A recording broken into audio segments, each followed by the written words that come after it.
پاکستان کے سب سے بڑے اینکر سید اقرار الحسن جو کہ ایئر وائی پر سرعام پروگرامز کرتے ہیں اور بہت ہی خوبصورت اور بہت ہی خطرناک پروگرام کرتے ہیں،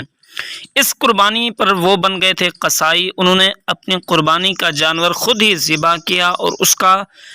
گوشت بھی خود بنایا اور کراچی کے غرباء وغیرہ میں اس کو تقسیم کیا،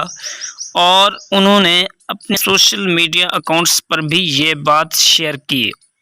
لیکن آج انہوں نے فیس بک پر بتایا کہ ایک بقرہ عید ایسی بھی تھی جب کسی نے اقرار الحسن کے گھر گوشت نہیں بھیجا، انہوں نے ہوٹل سے کھانا کھایا، آنکھیں نم کر دینے والا واقعہ۔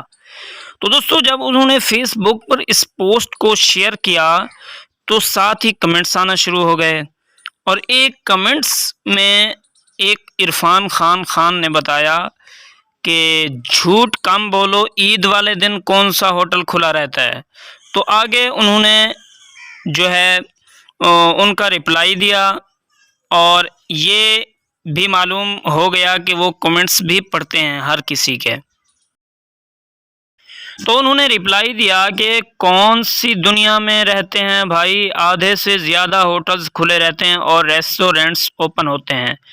تو دوستو، بتاتے چلیں آپ کو کہ سارے ہوٹلز اور ریسٹورنٹس وغیرہ تو بند نہیں ہوتے، لیکن اکثر کھلے رہتے ہیں، تو اس لیے ان کا مذاق نہیں اڑانا چاہیے۔ بہت شکریہ، ویڈیو اچھی لگے تو لائک کر